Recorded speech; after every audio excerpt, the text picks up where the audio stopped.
ఆంధ్రప్రదేశ్ రాజకీయాలను హీట్ ఎక్కిస్తున్న పెద్ద విషయం ఏంటంటే లిక్కర్ స్కామ్. ఇప్పుడు ఈ లిక్కర్ స్కామ్లో చాలామంది అరెస్ట్ అయ్యారు. ఐపీఎస్ ఆఫీసర్లు అరెస్ట్ అయ్యారు. ఇంకా కొంతమంది అరెస్ట్ అవ్వడానికి సిద్ధంగా ఉన్నారు. కొంతమంది అధికారులు కూడా ఉన్నారు కదండి. ఇప్పుడు ఈ లిక్కర్ స్కామ్లో నెక్స్ట్ టార్గెట్ జగన్ అంటున్నారు. అది నిజమా కాదా? అసలు చంద్రబాబు నాయుడు గారు ఏమనుకుంటున్నారు? కూటమి ప్రభుత్వం ఏమనుకుంటుంది?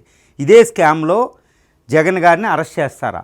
లేకపోతే జగన్ గారి మీద ఆల్రెడీ ఎంతో సిబిఐ కేసులని, ఈడీ కేసులని, ఇలాంటి కేసులు ఉన్నాయి. వాటిల్లో బెయిల్ క్యాన్సిల్ చేసి అందులో అరెస్ట్ చేపిస్తారా? అసలు విషయం ఏంటి? ఏది అరెస్ట్ చేసినా శిక్ష పడే కేసుల్లోనే జగన్ గారిని అరెస్ట్ చేయడం జరుగుతుంది. అంతేకాని ఏదో తూతు మంత్రంగా జైలుకి వెళ్ళడం, అలా బెయిల్ తెచ్చుకోవడం, వచ్చేయడం కాదు. ఇక్కడ ఏదైనా వ్యూహం, అసలు వ్యూహం ఏంటి అని చూస్తే ప్రస్తుతం చూడగలిగితే ఈ లిక్కర్ స్కామ్ అనే దాంట్లో డైరెక్ట్ ఎవిడెన్సెస్ డైరెక్ట్గా సీఎంగా పనిచేసిన, అంతకుముందు సీఎంగా పనిచేసిన జగన్మోహన్ రెడ్డి గారి మీద చూపించడం అనేది చాలా కష్టం. ఈ క్విడ్ ప్రోకో అంటే ఆ విధంలో కూడా కుదరదు. ఇక్కడ ఏ విధంగా కుదురుతుందంటే అఫీషియల్స్, ఎందుకంటే ఒక సీఎం సిగ్నేచర్ డైరెక్ట్గా అక్కడ కనపడదు. ఇదంతా ఏంటంటే తూతు మంత్రంగా కింద స్థాయిలో అయింది. ప్రయోజనం వైసీపీ పొందినప్పటికీ, కమిషన్ల ద్వారా వైసీపీ పార్టీకి వెళ్ళినా, ఏది 3,200 కోట్లు 2,500 కోట్లు ఎంత వెళ్ళినా దాని మీద డైరెక్ట్ ఎవిడెన్స్ సంపాదించడం కష్టం. కానీ ఈ లిక్కర్ స్కామ్లో జగన్ను అరెస్ట్ చేయాలని గవర్నమెంట్ డిసైడ్ అవుతే అరెస్ట్ చేసే అవకాశాలు పుష్కలంగా ఉన్నాయి. కానీ ఇక్కడ చంద్రబాబు నాయుడు గారు ఎప్పుడూ కూడా, కూటమి ప్రభుత్వం కూడా ఎప్పుడూ కూడా ఇంత పెద్ద నాయకుడిని తూతు మంత్రంగా అరెస్ట్ చేసి ఏదో బెయిల్ 40 రోజులు 50 రోజులు జైల్లో ఉంచి బెయిల్ తీసుకొస్తే అది ఎవరికి రివర్స్ అవుతుంది? ప్రభుత్వానికి రివర్స్ అవుతుంది. ఎవరైతే అరెస్ట్ అయ్యారో ప్రతిపక్ష నాయకుడు, అతనికి ప్రజల్లో సానుభూతి వస్తుంది.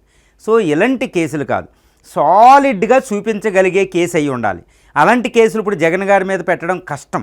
కాబట్టి ఆల్రెడీ జగన్ గారి మీద కొత్తగా కేసు పెట్టవలసిన అవసరం లేదు. జగన్మోహన్ రెడ్డి గారి మీద ఆల్రెడీ పాత కేసులు ఒక 11 ఛార్జ్ షీట్లు అయ్యి, ఒక 22 కేసులు వేరే అయ్యి, ఎన్నో కేసులు ఉన్నాయి. కాబట్టి ఇటు సిబిఐ కేసులు, ఈడీ కేసులు, మైనింగ్, అంతకుముందు ఇలాంటి కేసులన్నీ ఉన్నాయి. కాబట్టి గవర్నమెంట్ ఈయన్ని గ్యారంటీ ఇబ్బంది పెట్టాలి, లోపల పెట్టాలి, ఎక్కువ కాలం బయటకు రాకూడదు, వచ్చే ఎన్నికల్లో ప్రయోజనం పొందాలి, ఇలాంటి అన్ని వ్యూహాలు చూస్తే లిక్కర్ స్కామ్లో జగన్ని అరెస్ట్ చేసే అవకాశాలు చాలా తక్కువ. ఎందుకంటే ఆల్రెడీ ఉన్నాయి కదా. అందులో ఈడీ కేసులోనే, సిబిఐ కేసులోనే ఎప్పుడో సుప్రీంకోర్టు కూడా వ్యాఖ్యానించింది. ఏంటి, ఇన్నిసార్లు వాయిదాలు, ఇన్నిసార్లు ఛార్జ్షీట్ వచ్చినాయి, ఇన్నిసార్లు వాయిదాలు, కొన్నాటిలో ఛార్జ్షీట్ ఇలాగ ఉంటాయి అన్నమాట. సో సుప్రీంకోర్టు కూడా అసహనం వ్యక్తం చేసింది. ఆ కేసుల్లో ఈయన బెయిల్ ఏమైనా క్యాన్సిల్ చేయగలిగితే ప్రభుత్వం తప్పకుండా ఈయన జైలుకి వెళ్తారు. ఇంకో విషయం ఏంటంటే లిక్కర్ స్కామ్లోకి ఇప్పుడు శిక్ష పడే అవకాశం లేదు జైలుకి వెళ్ళినా. కానీ ఆయన మీద అంతకు ముందున్న కేసులను బాగా చేయగలిగితే ఆయన జైలుకి వెళ్ళే అవకాశాలు, శిక్ష పడే అవకాశాలు కూడా ఉన్నాయి. అందువల్ల శిక్ష పడ్డారనుకోండి, వచ్చి ఎలక్షన్లో పోటీ చేసే అవకాశం కూడా లేని పరిస్థితి క్రియేట్ అవుతుంది. అందువల్ల నాకు తెలిసినంతవరకే ఇక్కడ ఉన్న సమాచారం ఆధారంగా చేసుకుని చూస్తే ఎట్టి పరిస్థితుల్లో చంద్రబాబు నాయుడు గారు, ఈ కూటమి ప్రభుత్వం ఎట్టి పరిస్థితుల్లో జగన్మోహన్ గారిని లిక్కర్ స్కామ్లో అరెస్ట్ చేయదు తూతూ మంత్రంగా. మంచిగా శిక్ష పడే కేసులు ఉన్న ఆయన మీద ఉన్న ఈడీ ఆ కేసుల్లోనే ఆయన అరెస్ట్ చేసి జైలుకి పంపి శిక్ష పడేటట్టు చేయొచ్చు. అది కూడా ఎప్పుడు జరుగుతుంది? ఇప్పటికి ప్రభుత్వం ఏర్పడి కేవలం 1 సంవత్సరం పాటు అయింది. ఇప్పుడు చెయ్యరు వాళ్ళు. ఇంకా 4 సంవత్సరాలు వచ్చే ఎలక్షన్ ఉన్నాయి, లేదా జమిలీ ఎలక్షన్ ముందు వస్తాయో. ఎప్పుడు కూడా ఎలక్షన్ ముందుకు 1 సంవత్సరం ముందు, సంవత్సరంన్నర ముందు చేస్తారు. కాబట్టి తొందర ఏమీ లేదు. ఈ టైం ఇప్పుడు జగన్మోహన్ రెడ్డి గారికి చాలా సేఫ్. లిక్కర్ స్కామ్లో కూడా ఆయన సేఫ్గానే ఉంటారు. అందుకని ఆయన ప్రెస్ కాన్ఫరెన్స్లో చెప్పింది ఆ విషయం ఏంటంటే కాన్ఫిడెంట్గానే చెప్తున్నారు. అది ఉండదు. ఈయన జగన్మోహన్ రెడ్డి గారి మీద ఉన్న పాత కేసుల్లోనే ఆయన అరెస్ట్ అవుతారు. అందులోనే శిక్ష పడే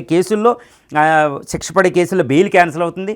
శిక్ష పడేలాగా వచ్చే ఎలక్షన్ నాటికి జరిగే అవకాశం ఉంది. కానీ ప్రస్తుతం లిక్కర్ స్కామ్లో ఈయన అరెస్ట్ అయ్యే అవకాశాలు చాలా చాలా తక్కువని ఇక్కడ చెప్పొచ్చు.